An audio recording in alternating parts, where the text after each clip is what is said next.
Sir, ബജറ്റിലെ ധനാഭ്യർത്ഥനകളെ പിന്തുണയ്ക്കുകയാണ്.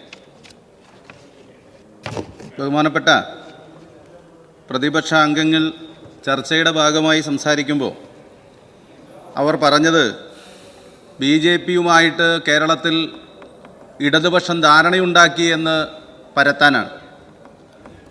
രാജ്യത്ത് BJP-യെ അധികാരത്തിൽ നിന്ന് മാറ്റി നിർത്താൻ UPA സർക്കാരിന് പുറമേ നിന്നും പിന്തുണ കൊടുക്കാൻ തയ്യാറായിട്ടുള്ളത് ഇടതുപക്ഷമാണ് എന്ന് മറന്നുപോകരുത് എന്ന് ഓർമ്മിപ്പിക്കുകയാണ്. എപ്പോഴെല്ലാം രാജ്യത്ത് വർഗീയ ശക്തികളുടെ വ്യത്യസ്ത നിലയിലുള്ള ആക്രമണങ്ങൾ വന്നിട്ടുണ്ടോ അതിനെയെല്ലാം പ്രതിരോധിക്കാനും അതിജീവിക്കാനും രാജ്യത്തിന് കരുത്തു പകർന്നിട്ടുള്ളത്, കാവൽ നിന്നിട്ടുള്ളത്, മുന്നിൽ നിന്നിട്ടുള്ളത് ഇടതുപക്ഷമാണ് എന്ന് രാജ്യത്തെ ജനങ്ങൾക്ക് നല്ല ബോധ്യമുണ്ട് എന്നുകൂടി ഈ സന്ദർഭത്തിൽ സൂചിപ്പിക്കുകയാണ്.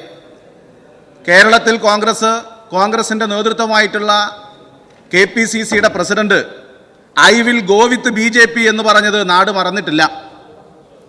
RSSന്റെ ശാഖയ്ക്ക് കാവൽ നിന്നത് അഭിമാനമായി കണ്ടവർ KPCCയുടെ അധ്യക്ഷ പദവിയിലിരുന്ന നാടാണ് കേരളമെന്ന് കോൺഗ്രസ് മറന്നുപോകരുത്.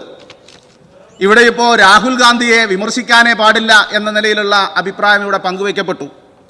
ഇന്ത്യ മുന്നണിയുടെ നേതാവായ രാഹുൽ ഗാന്ധി RSSുമായി, സംഘപരിവാറുമായി, BJP-യുമായി നേരിട്ട് ഏറ്റുമുട്ടേണ്ട സംസ്ഥാനങ്ങളിൽ മത്സരിക്കാതെ കേരളത്തിൽ വരേണ്ടിയിരുന്നോ എന്ന ശരിയായ ചോദ്യം ഉന്നയിക്കുമ്പോഴേക്ക് തകർന്നു പോകുന്നതാണോ കോൺഗ്രസ്? അത്തരമൊരു ചോദ്യം ഉന്നയിച്ചിട്ടുണ്ട്. ആ ചോദ്യത്തിന് മറുപടിയായി രാഹുൽ ഗാന്ധി പറഞ്ഞത് കേരളത്തിൻ്റെ മുഖ്യമന്ത്രിയെ എന്തുകൊണ്ട് അറസ്റ്റ് ചെയ്തില്ല എന്നാണ്. ഇതാണോ രാഷ്ട്രീയമായ മര്യാദ? ജനാധിപത്യ മതനിരപേക്ഷ സംരക്ഷണത്തിന് വേണ്ടി നിലപാടെടുക്കുന്നവർ ഇത്തരത്തിലുള്ള പരാമർശം നടത്തുമ്പോൾ നിശ്ചയമായും ആ പരാമർശങ്ങൾക്ക് മറുപടി പറയേണ്ടി വരുമെന്ന കാര്യത്തിൽ യാതൊരു തർക്കവുമില്ല. ഈ തെരഞ്ഞെടുപ്പിൽ രാജ്യത്ത് BJP-യുടെ നേതൃത്വത്തിലുള്ള NDA ഗവൺമെൻറ് അധികാരത്തിൽ വീണ്ടും വന്നു. NDAക്ക് BJP-ക്ക് മാത്രമായി ഭൂരിപക്ഷം കിട്ടാത്തൊരു സാഹചര്യമുണ്ടായി. അത്തരമൊരു സാഹചര്യത്തിലേക്ക് രാജ്യത്തെ നയിച്ചതിൽ ഇടതുപക്ഷത്തിൻ്റെ പങ്ക് നിർണായകമാണ് എന്ന് ഈ സന്ദർഭത്തിൽ വീണ്ടും സൂചിപ്പിക്കുകയാണ്. എവിടെയാണ് BJP-ക്ക് സീറ്റ് നഷ്ടമായത്? BJP-ക്ക് സീറ്റ് നഷ്ടമായത് ഇടതുപക്ഷം ഉൾപ്പെടെ ഇന്ത്യയിൽ നടത്തിയ വ്യത്യസ്തമായ പ്രക്ഷോഭങ്ങളുടെ, സമരങ്ങളുടെ, പോരാട്ടങ്ങളുടെ ഭാഗമായി ജനങ്ങളെ ചേർത്ത് നിർത്തിയിടത്താണ്, അവരെ അണിനിരത്തിയിടത്താണ്. രാജസ്ഥാനിൽ ഒരു സീറ്റ് ഇടതുപക്ഷത്തിന് നൽകിയതിനെ സംബന്ധിച്ച് രാഹുൽ ഗാന്ധിയുടെ ഔദാര്യം എന്ന് പറയുന്നുണ്ട്. രാഹുൽ ഗാന്ധിയുടെ ഔദാര്യമാണോ? രാജസ്ഥാനിൽ നിലവിലുണ്ടായിരുന്നത് UDF-ന്റെ കോൺഗ്രസിന്റെ ഭരണമായിരുന്നില്ലേ? എങ്ങനെ കോൺഗ്രസിന് നിയമസഭ നഷ്ടമായി, സംസ്ഥാന ഭരണം നഷ്ടമായി? നിലവിലുണ്ടായിരുന്ന സംസ്ഥാന ഭരണം സംരക്ഷിക്കാൻ കോൺഗ്രസിന് കഴിയാതെ പോയി. രാജസ്ഥാനിൽ അന്ന് ഇടതുപക്ഷവുമായി സഖ്യമുണ്ടായിരുന്നില്ല. അവിടെ ഇടതുപക്ഷം ഉൾപ്പെടെ നേതൃത്വം നൽകി നടത്തിയ കർഷക സമരങ്ങളുടെ തുടർച്ചയിൽ ആ സമരങ്ങളുടെ, പ്രക്ഷോഭങ്ങളുടെ നേതാവായി വന്ന ഇടതുപക്ഷത്തെ, ആ മതിപ്പിനെ, ഇടതുപക്ഷത്തിന്റെ സ്വീകാര്യതയെ സ്വീകരിക്കാതെ മുന്നോട്ട് പോകാനാകില്ല എന്ന് കോൺഗ്രസ് തിരിച്ചറിഞ്ഞതല്ലേ യാഥാർത്ഥ്യം? ആ യാഥാർത്ഥ്യത്തിന് നേരെ കണ്ണടയ്ക്കുകയാണ് കേരളത്തിലെ കോൺഗ്രസ്. ആരുമായി കൂട്ടുകൂടിയാലും ഇടതുപക്ഷം കേരളത്തിൽ തകരണമെന്ന് കോൺഗ്രസ് ആഗ്രഹിക്കുന്നു എന്നല്ലേ ഇതിൽ നിന്ന് വ്യക്തമാകുന്നത്? കോൺഗ്രസ് ഹൈക്കമാൻഡ് എടുത്ത ഒരു ശരിയായ നിലപാടിനെ, തീരുമാനത്തെ ഞങ്ങൾ സ്വാഗതം ചെയ്യുന്നു എന്ന് പറയുന്നതിന് പകരം നിങ്ങളുടെ ഔദാര്യം കൊണ്ട് ഞങ്ങൾക്ക് അവിടെ സീറ്റ് ലഭിച്ചു എന്ന് പറയുകയാണ് ഉണ്ടാകുന്നത്. ഇത് ശരിയല്ല എന്ന് ഈ സന്ദർഭത്തിൽ സൂചിപ്പിക്കുകയാണ്. മോദി സർക്കാരിൻ്റെ ജനവിരുദ്ധ നയങ്ങളെ, വർഗീയ നിലപാടുകളെ തുറന്നു കാണിക്കുന്നതിൽ, തുറന്നെതിർക്കുന്നതിൽ ഇടതുപക്ഷം രാജ്യത്ത് മുന്നിൽ നിന്ന് പ്രവർത്തിച്ചിട്ടുണ്ട്. അക്കാര്യത്തിൽ ഒരു അവ്യക്തതയോ ആശങ്കയോ ഇടതുപക്ഷത്തിന് ഒരിക്കലും ഉണ്ടായിട്ടില്ല. മോഡി ഗവൺമെന്റ് വീണ്ടും അധികാരത്തിൽ വന്നുവെങ്കിലും, കോൺഗ്രസ് തിരിച്ചുവരവിനുള്ള ശ്രമം നടത്തിയെങ്കിലും കോൺഗ്രസിന് സീറ്റ് വർദ്ധിച്ചത് ആ യാഥാർത്ഥ്യം അംഗീകരിക്കുന്നു. പക്ഷേ അഹങ്കരിക്കാനുള്ളതില്ല എന്ന് ഈ സന്ദർഭത്തിൽ സൂചിപ്പിക്കുകയാണ്. ഇവിടെ BJP പരാജയപ്പെട്ടത് നേരത്തെ സൂചിപ്പിച്ചതുപോലെ ഇടതുപക്ഷം നടത്തിയ പ്രക്ഷോഭങ്ങളുടെ, സമരങ്ങളുടെ ചൂട് ഏറ്റുവാങ്ങിയ പ്രദേശങ്ങളിലാണ്. മോദി പറഞ്ഞല്ലോ, ഞാൻ ഗാന്ധിയെ മനസ്സിലാക്കിയത് ഗാന്ധി സിനിമയിലൂടെയാണ് എന്നാണ് മോദി പറഞ്ഞത്. 1982-ലാണ് ഗാന്ധി സിനിമ പുറത്തിറങ്ങുന്നത്. ഗുജറാത്തിലെ പോർബന്തറിൽ ജനിച്ച മഹാത്മാഗാന്ധി, ദേശീയ സ്വാതന്ത്ര്യ സമര പ്രക്ഷോഭത്തിന് നേതൃത്വം കൊടുത്ത ഗാന്ധി, രാജ്യത്താകെ കോൺഗ്രസ് കാറ്റാഞ്ഞു വീശിയെങ്കിൽ ഗുജറാത്തിൽ എത്ര സീറ്റിൽ കോൺഗ്രസ് ജയിച്ചു?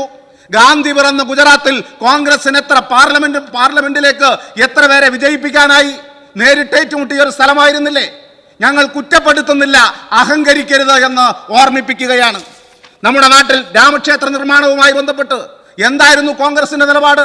മൃദുഹിന്ദുത്വ സമീപനം ഈ തെരഞ്ഞെടുപ്പ് ഘട്ടത്തിലും അതിനു മുമ്പ് ഓരോ ഘട്ടത്തിലും നിങ്ങൾ സ്വീകരിച്ചതിന്റെ തുടർച്ചയാണ് ഇന്ന് രാജ്യത്ത് കോൺഗ്രസിന് ആശിച്ച നിലയിൽ NDA ഗവൺമെന്റിനെ രാജ്യത്തിന്റെ അധികാരത്തിൽ നിന്ന് മാറ്റി നിർത്താൻ കഴിയാതെ പോയത് എന്ന് തിരിച്ചറിയാൻ കോൺഗ്രസ് തയ്യാറാകണം. പത്മജയും അനിൽ ആന്റണിയും മാത്രമല്ല BJPയിലേക്ക് പോയത്. ഇവിടെ KPCC പ്രസിഡന്റായിരുന്ന സുധാകരന്റെ പേഴ്സണൽ സ്റ്റാഫിൽപ്പെട്ടയാള് BJPയിലേക്ക് പോയി. BJPയിലേക്ക് ഒരാൾ പോയതിനെ ഒരു കാരണവശാലും ഒരാളുടെ വ്യക്തിപരമായിട്ടുള്ള രാഷ്ട്രീയാഭിമുഖ്യത്തെ അതിനെ ചെറുതായി കാണുന്നില്ല, അവരുടെ സ്വാതന്ത്ര്യത്തെ അംഗീകരിക്കുന്നു. പക്ഷേ BJPക്ക് നയപരമായി BJPക്ക് പകരമാകാൻ ബദലാകാൻ കോൺഗ്രസിന് കഴിയില്ല എന്ന് നാട് കൃത്യമായി തിരിച്ചറിഞ്ഞിട്ടുണ്ട് എന്നുകൂടി ഈ സന്ദർഭത്തിൽ സൂചിപ്പിക്കാൻ. ഇവിടെ ഇപ്പോൾ ആറ്റിങ്ങലിലെ വോട്ടിന്റെ കാര്യം മൂവാറ്റുപുഴ അംഗം സൂചിപ്പിച്ചല്ലോ. കഴിഞ്ഞ തെരഞ്ഞെടുപ്പിനേക്കാൾ 60,000 വോട്ട് എങ്ങനെ കുറഞ്ഞു? 60,000 വോട്ടാണ് കഴിഞ്ഞ തെരഞ്ഞെടുപ്പിനേക്കാൾ ആറ്റിങ്ങൽ മണ്ഡലത്തിൽ UDFന് കുറഞ്ഞത് എന്ന് തിരിച്ചറിയണം. ഇടതുപക്ഷത്തിന് വോട്ട് കുറഞ്ഞിട്ടുണ്ട്. ഇടതുപക്ഷം ആവശ്യമായ തിരുത്തൽ നടത്തും.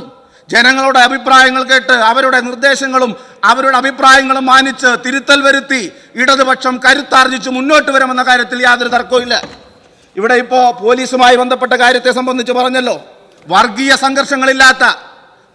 സംഘർഷങ്ങളില്ലാത്ത കേരളത്തിലെ ഇന്ത്യയിലെ ഏക സംസ്ഥാനമായി കേരളം മാറുന്നു.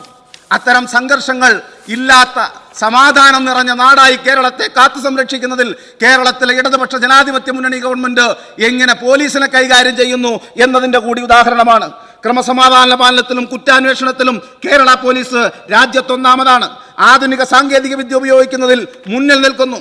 രാജ്യത്തിന് മാതൃകയായി ആന്റി ഡ്രോൺ മൊബൈൽ വെഹിക്കിൾ തയ്യാറാക്കാൻ കേരള പോലീസിന് കഴിഞ്ഞു. പോലീസിൽ ഏറ്റവും കൂടുതൽ തസ്തിക സൃഷ്ടിച്ചത് ഇടതുപക്ഷ ജനാധിപത്യ മുന്നണി സർക്കാരാണ്. ജയിൽ വകുപ്പിൽ ജയിൽ അന്തേവാസികളുടെ സുരക്ഷിതത്വവും ക്ഷേമവും പുനരധിവാസവും ലക്ഷ്യമാക്കി ഒട്ടേറെ പ്രധാന പദ്ധതികൾ കഴിഞ്ഞ 3 വർഷത്തിനുള്ളിൽ ഗവൺമെന്റ് നടപ്പിലാക്കി. ഓവർ ക്രൗഡിംഗ് കുറയ്ക്കാനുള്ള പദ്ധതി. സംസ്ഥാനത്ത് അംഗീകൃത കപ്പാസിറ്റി ഏകദേശം 8,000 പേരാണ്. എന്നാൽ അന്തേവാസികളുടെ എണ്ണം 9,500 ഐക്യ കേരള രൂപീകരണത്തിന് ശേഷം സംസ്ഥാനത്ത് പണി കഴിപ്പിച്ച ആദ്യ സെൻട്രൽ ജയിലാണ് Thavanur central prison and correction home. 2022 ജൂണിൽ അത് ഉദ്ഘാടനം ചെയ്തു. കണ്ണൂരിലെ കൂത്തുപറമ്പിൽ സ്പെഷ്യൽ സബ് ജയിൽ 2022 ജൂണിൽ ഉദ്ഘാടനം ചെയ്തു. തളിപ്പറമ്പിലെ പുതിയ ജയില് 90% അതിന്റെ നിർമ്മാണം പൂർത്തിയായി. വടകര, മണ്ണാർക്കാട്, കൃഷ്ണഗിരി ജയിലുകളുടെ നിർമ്മാണം ഏറെ വൈകാതെ നടക്കുന്ന സ്ഥിതിയാണ്. ജയിൽ അന്തേവാസികളുടെ പുനരധിവാസം ലക്ഷ്യമിട്ട് തൊഴിൽ പരിശീലന പരിപാടികൾ ജയിലുകളിൽ നടത്തിവരുന്നു. Driving, tailoring, fashion designing, food processing, screen printing, organic farming തുടങ്ങിയ പരിശീലിപ്പിക്കുന്നു. അന്തേവാസികളുടെ മാനസിക പിരിമുറുക്കം ലക്ഷ്യമാക്കി അത് തടയാൻ ജയിൽ ക്ഷേമ ദിനാഘോഷം, യോഗ ക്ലാസ് എന്നിവ സംഘടിപ്പിക്കുന്നു. ശിക്ഷാ കാലാവധിക്ക് ശേഷവും പരാശ്രയമില്ലാതെ സമൂഹത്തിൽ അവർക്ക് ജീവിക്കാൻ ആവശ്യമായ നിലയിൽ അടിസ്ഥാന സൗകര്യവും പരിശീലനവും ജയിലുകളിൽ നൽകുന്നു.